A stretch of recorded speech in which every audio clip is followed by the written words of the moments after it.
Testing.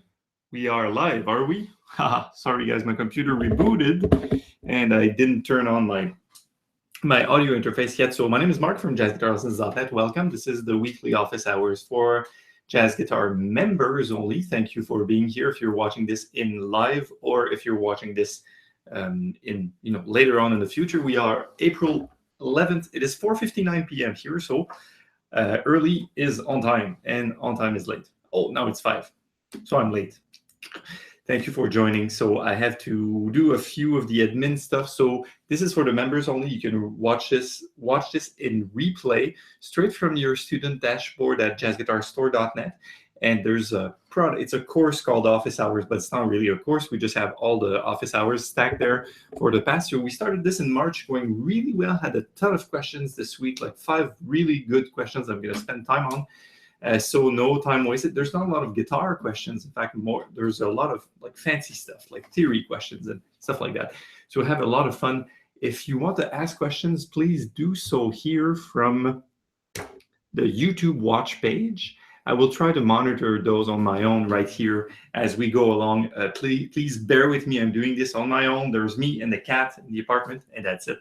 So if you are asking questions on the jazzguitarstore.net platform from a video that's in an embed in a lecture, I can't get to those right away. So please be patient. I'll see those tomorrow, or you can always send us an email at admin@jazzguitarlessons.net with whatever questions, billing issues, whatever. You're watching this because you are a standards member or unlimited member, most likely, or a private student or a great friend. I don't know.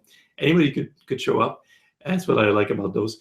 And if you wish to change your level of membership, or if you have questions, please do so. Send us an email. There's also the jazzguitarlessons.net/memberships page where you can see what's included and what's what. The unlimited membership being the Cadillac, of course, where you get everything and the kitchen sink. All right, so let's get started with our first question. And I'll just put this down.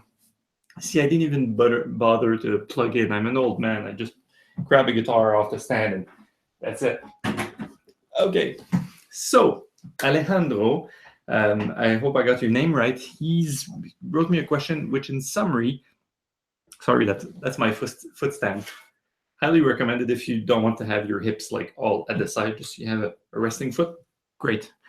I use it on the wrong foot if you talk to classical guitarists. So Alejandro says, in summary, how can I be more efficient with my practice time, with my use of practice time? So he says he has not a lot of time to dedicate to scale patterns, say. So there's too much to do, and it's a universal truth that we all suffer through too much stuff to do and we can't get to it. So to answer this, I created a course back in the summer of 2016 called Private Instructor in a Box. So Alejandro, if you're watching this in replay, or anybody, if you're having doubt about how you spend your time to practice and how to make it the most effective to reach your goals, watch the course. It's about, I guess there's about 2 hours of video. It's me rambling, but it's very to the point in the sense that you need a practice routine. You need something you go to the guitar gym with and you say, oh, that's my program. That's my training program.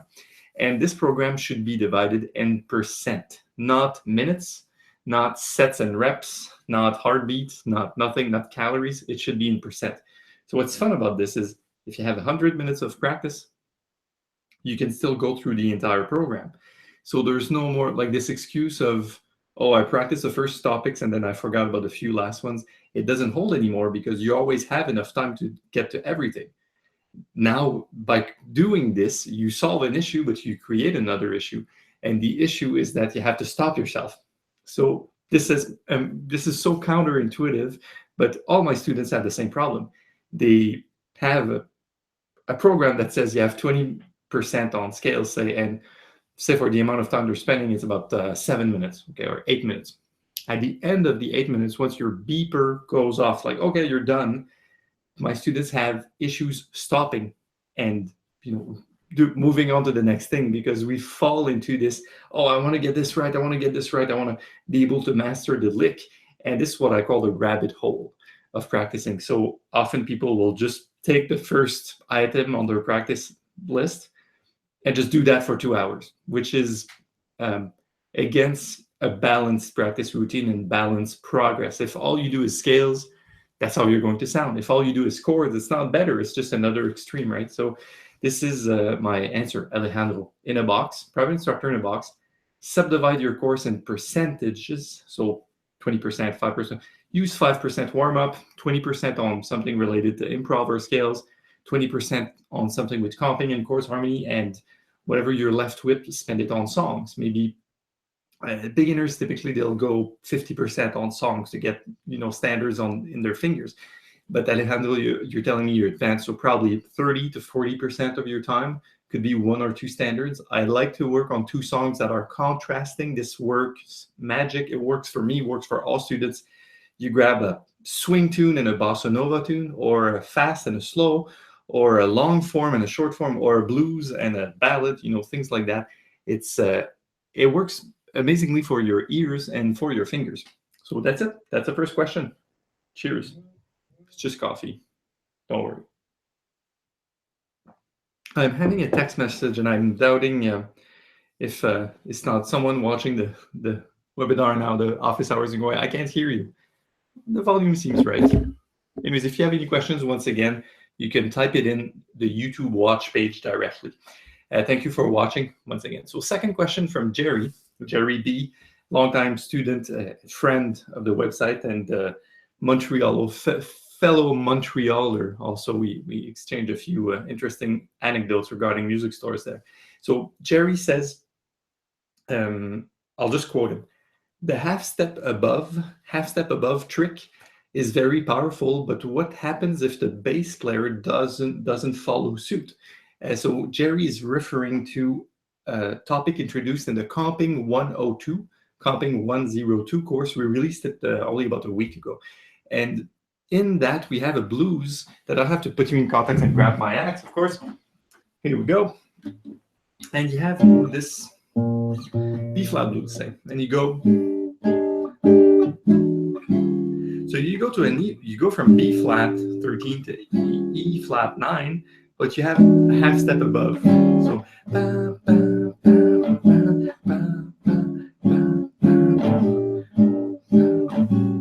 you can do these things. People will do that all the time. Like Joe Pass does that all the time. It's just a chromatic thing. So Jerry, my general answer to you is it's pretty straightforward, and it sounds kind of dumb because there's not a lot of science. I know you're scientific. There's not a lot of science behind it. It's just nice chromatic tensions that get resolved. Whether or not the bass player decides to do it with you, you don't sound out of whack because you're just adding color on top. If we analyze it further, though, and I want to give this in the context of the B-flat blues. So say you play 3 beats of B-flat chord, like your B-flat 13, meat and potato, B-flat, and you go like this on the beat 4. So 1, 2, sorry, 1, 2, good, 3, 4, 1. So if the bass player goes, in fact, let me tell you this. I think it's preferred. I would prefer that the bassist sticks to his guns and goes, I just want to play the chord. Because if he goes with you, it's going to sound like everyone's going E to E flat. While if he stays on B flat, let's examine what's happening. So the trick here is to play your other chord and analyze it as if you had a bass player giving you a B flat root. So you analyze each note of the chord with relationship to B flat. So what's E in relation to a B flat? So remember, our chord will be a B flat something. So we have a sharp 11, or you can say flat 5. I'd say sharp 11. Sharp 11, that's the 7th of B flat. Then you have the 3rd. So far, so good, right? We have a B flat something 7, so it's still a dominant. We have the sharp 11th here, and we're missing the top note, 9. So this would be a flat 13. So see what's happening? If the bassist keeps playing a B flat, it's even cooler. It's even hipper because the chord will be a B flat 7 altered of some sort. So in our case, we said, oh, it's a B flat, sharp 11, flat 13, if there's such a chord. It's an altered chord of some sort. So what's cool is, and this is a point brought up by Greg Miro in Montreal, one of our lessons. He said, if you do a tritone sub, okay, so for the record, this is a tritone sub because you go up here. It's the most famous tritone because you can tritone substitute a chord that's dominant, a tritone up from it, up or down, and chords a tritone apart share the same tritone. This is discussed at length. See jazzcarlsons.net/chord substitutions.html. It's a very common thing jazz players do because it's like a cheat way to get an altered chord without spending too much money, too much energy, like too much thought and too much. It's just a sidestepping, it's like half step. However, I want to bring this up. This Greg Amiro said, well, if you play an E7 instead of your B flat, it's a tritone sub, but don't go and play an altered E7. So if you played E7 instead of B flat, but you played it flat 9, look what's happening. You bring back an F note, and the F is just a fifth of B flat. So you kind of get rid, the more you alter the substitute chord, the more you remove the color from it. So here's the point. If you see a chord and you want to play a tritone sub, play the driest possible version of that tritone sub to maximize the effect, maximize the color of this tritone substitution idea. Cool. Thank you, Jerry. That was a great question. And so my simple answer is, I don't give a damn if the bass player doesn't follow. He shouldn't, because I'm responsible for harmony. Well, unless I know you play with a big band, so it's a different story, but yeah, guitarists and big band, it's always a difficult thing. But this is something that you can hear Ed Bickert, for instance, play, and the bass players will play the simplest lines, but Ed has these inside notes moving in and out, and it makes the bass player doesn't have to follow because there's just this nice, like, almost classical counterpoint, and it makes it to that next resolution point, and that's what really matters, I think. All right, great question. Now we have a question by another. My name is Marc, but it's Marc-André, so it's a French name with two first names, and we have another M.A. Asking a question, and M.A. Marc-Antoine, and he's saying, I'll summarize because this question was in French, and we always chat on Facebook, we're friends. He says, I have my lunchtime, but I have no guitar. Is there any theory practice I can do that fits into my program? Yes, of course, you could do that. You should do that. And in brief and summary, super brief, anything that is not comfortable on the theory side, that is not like tip of your fingers yet, is good. Cool. So I'll give you an example. What if we pick a key and we talk about the triads, diatonic triad. So if you're in C major, you have a C major triad, D minor triad, E minor triad, F major. But what if you're working in an obscure key? Is that coming up to you as easily? It should, but I'm just like looking for areas that are weak. So if we say G flat major, is it tip of your finger, easy to go? G flat major, A flat minor, B flat minor, C flat major, D flat major, E flat minor, F diminished. Is it that easy to spell those things?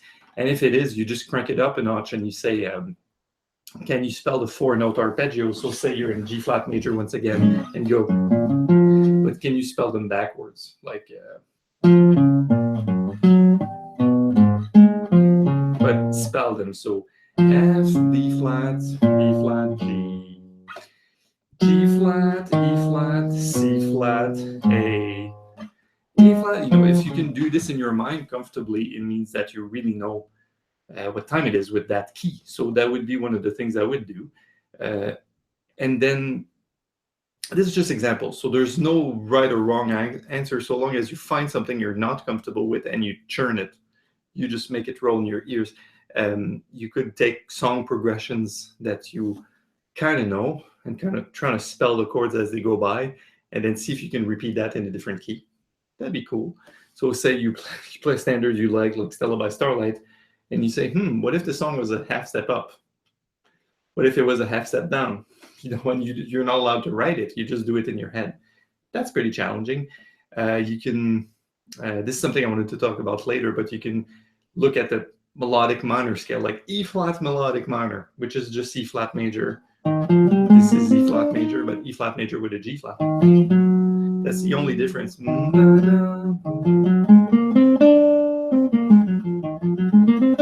Right?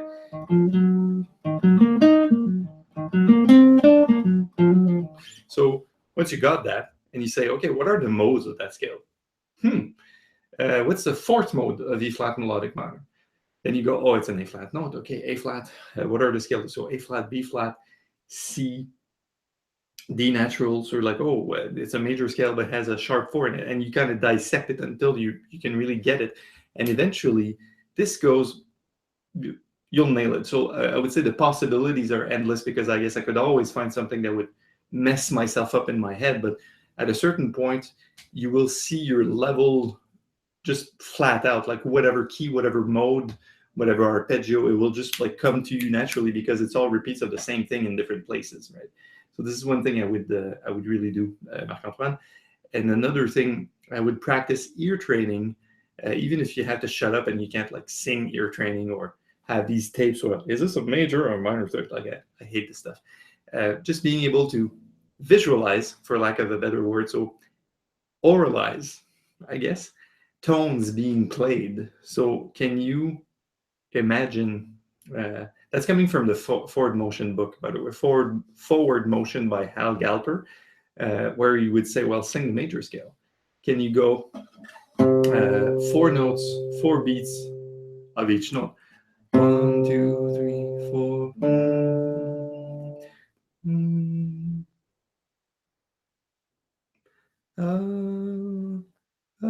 Can you do that comfortably? And then after, what he says, the author goes, can you put a pickup note before it? You can go 1, 2, 3, 4.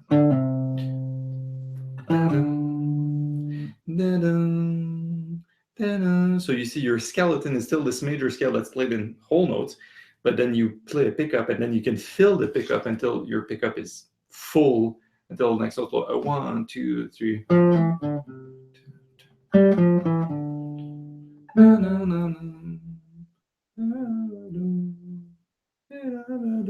This is great training to really hear things in your head and not just away from the guitar.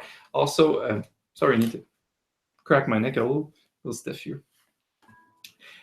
David Baker, he's a famous, like very well-known jazz educator from the 70s. Trombone player turned cello player. Terrible car accident, for the record.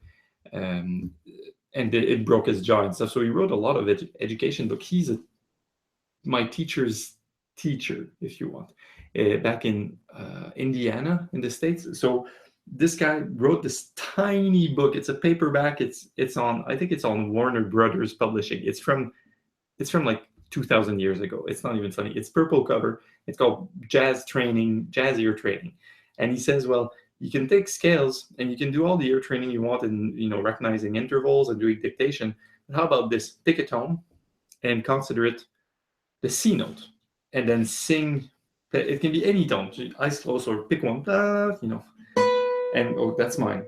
And then he says, what if this is the tonic of the major scale? So one of the major scale you want to go down. So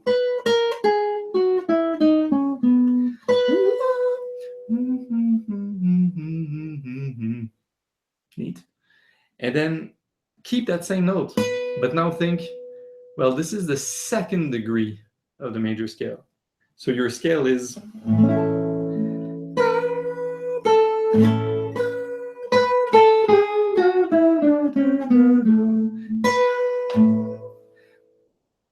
then go back to being the original note, right? So you see right there, you need to take a tone, keep it static, and change your perception of it. This is great ear training, and this is totally what I think us geek should be doing for ear training. So whenever you have time, this is it. And oh yeah, by the way, I sound like my teacher sometimes. I realize I go on tangents, on mental tangents. It's like, oh yeah, by the way, I forgot to tell you, MA, Marc-Antoine, and I, we've been working on something with a very tiny few people that are close.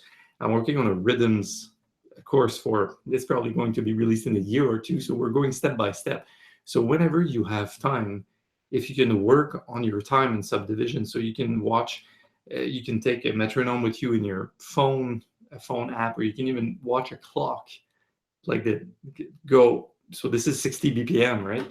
So you can start to subdivide your triplets, and perceive the click as different things. So I know we started to work on this, but there's a next step that we didn't cover together yet in videos that I want to share with Marc-Antoine, which is, well, if your metronome is clicking, it's not necessarily the beat. It could be something else. It could be the second triplet of every beat instead of being one. It could be the third triplet of every beat. It could be something else. So this is a great thing you can do away from the instrument to, to do things. And Marc-Antoine is writing, I have a metronome, I don't need the clock. All right, so you know what you have to do, right? You just need to find something that's very challenging that you can do away from the instrument. So in this order: theory, ear training, and what did you say? Time. So I don't know if you know this guy. Was one of my teachers, Chris McCann, Montreal drummer. I don't think he plays anymore. He teaches a little bit, and it's like these uncomfortably slow tempos he'll have you practice at to do the most shameful things, and you can't even do them because it's too slow and times it is passing by. Oh yeah, Marc-Antoine, while you're there, I have you have the Omnibook, I'm assuming. So take anything that's bebop-ish and read the rhythms or read the notes in this type of time.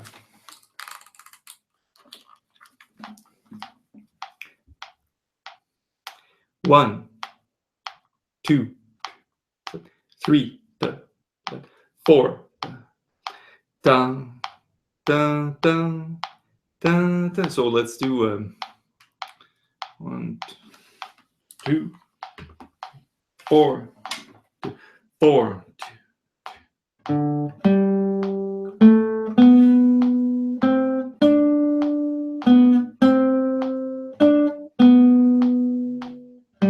Things like that, where you play bebop heads, but you consider the third triplet as your upbeat and the first triplet as your downbeat, and you play. This was 100, so actually you're playing 33.3 BPM. So it's very challenging to hear the swing at this tempo. So it's just an exercise still, but if it's very uncomfortable, then you found something worthwhile. Good. Keep me posted, by the way.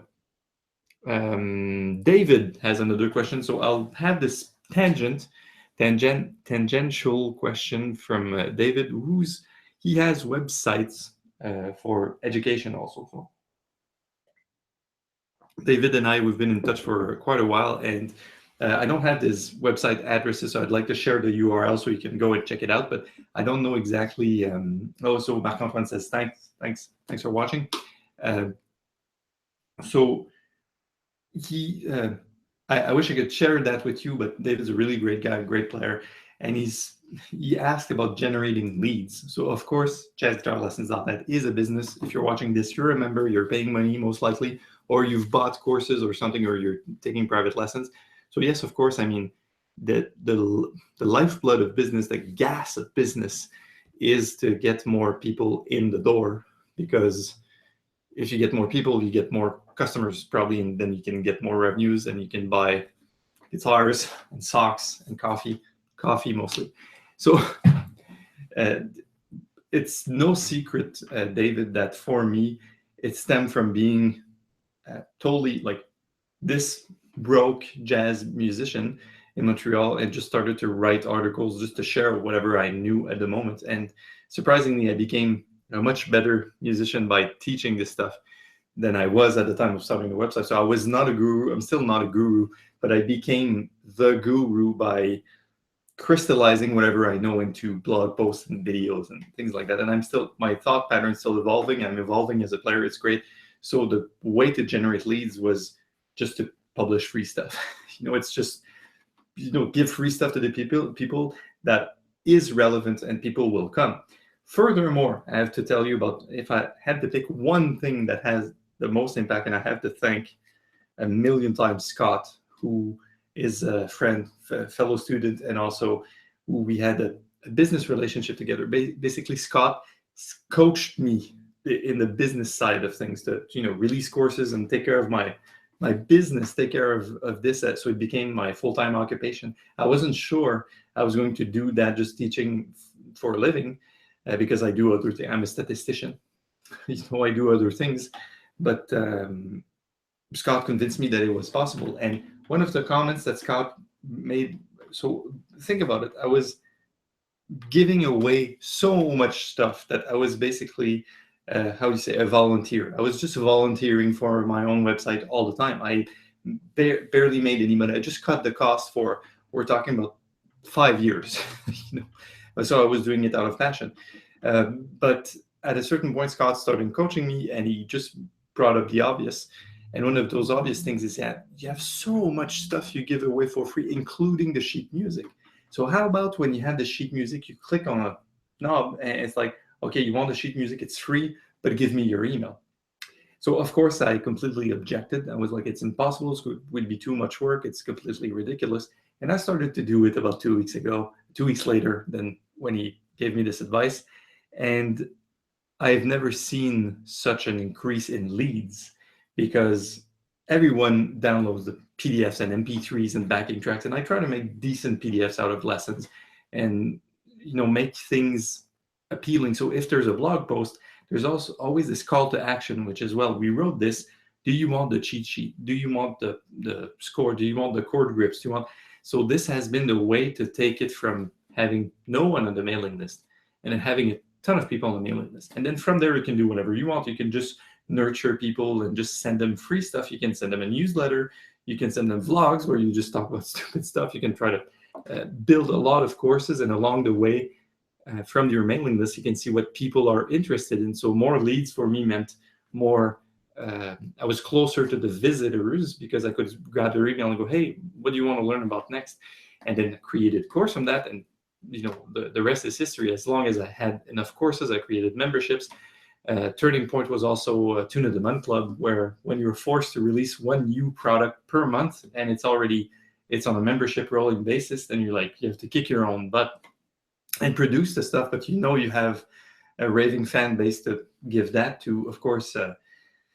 So I think I'm getting away from the topic, which is generating leads, but all in all, it's about capturing leads for something they want. So giving your email address, it's free, but it's the new currency. It's like, you don't want to give your email address to anyone because you know you'll get tons of emails in return. So I say, sorry, just be respectful and provide things that are of actual value, and make sure once you get the leads, they are more, you have a system for managing those. So don't not email them for 6 months and then all of a sudden send a sales promotion, or don't, you know, you need to be careful this process. I still work on that too. I'm not finished. It's a work in progress. But thanks for asking, David. This is really refreshing. And last question. And we have about three minutes to get this finished. So from Philip, and I saved this for dessert because it's about modes and everybody hates modes. So I'll quote Philip in his question. For someone like me who is in the early stages of learning to improvise using the Dorian and Mixolydian modes over Major 251, what's a good next step in terms of thinking about modes and using modes? So modes are misunderstood in jazz, and I think a good starting point is being able to so that's not a question anymore, that's the answer, right?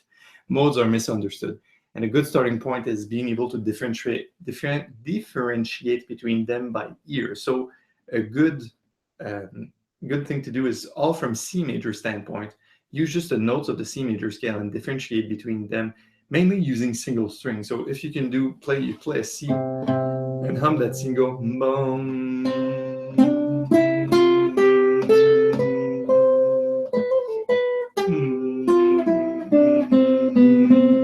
See, I use only the second string. And then you do that with a drone that is not a C, that is a D. Say.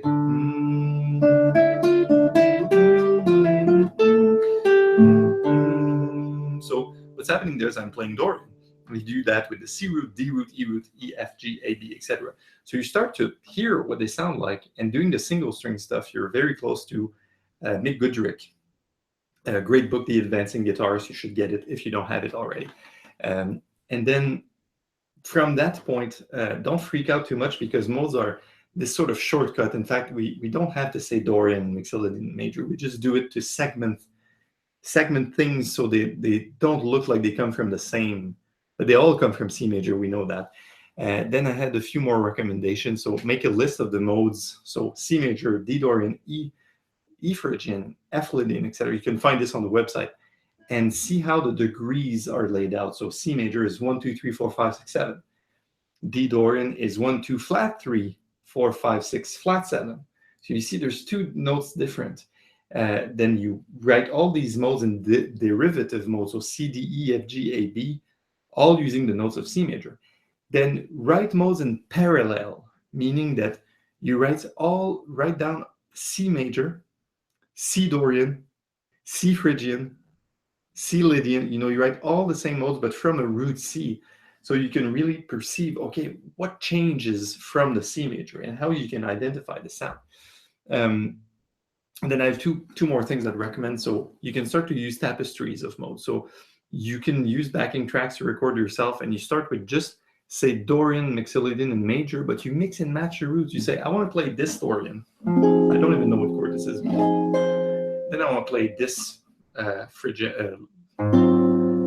Mixolydian, it's a dominant chord, and this major. And let them go for like 8 bars and improvise on them to be able to be in the modes, but not all of them being related to a single parent scale, right? Then you start with Dorian, Mixolydian, major, then slowly integrate one mode at a time, like Lydian or Phrygian, etc.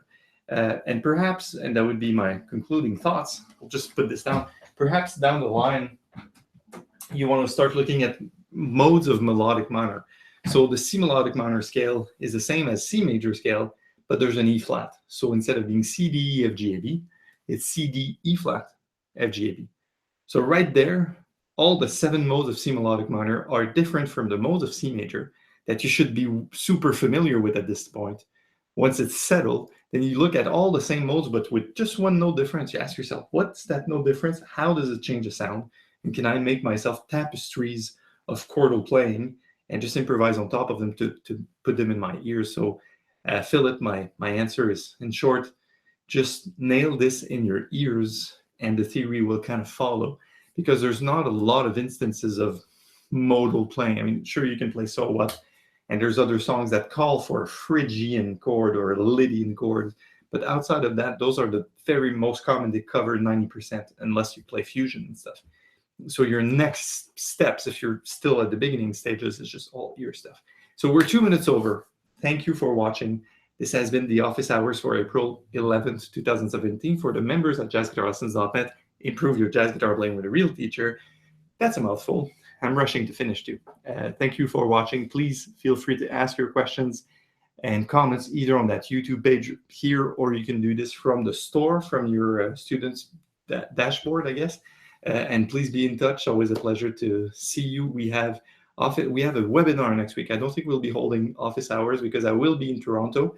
We have our host for all members, Nathan, who's doing a fantastic job of teaching private lessons, helping me build the curriculums, and basically making sure in the background that everything runs smoothly with customer support, answering questions and comments. It's really great to have him. So perhaps I will be hosting the webinar with Nathan at his place in Toronto. We will see how the week develops for that. Good. So I'll talk to you next time. Take care and feel free to ask questions, and I'll see you next time.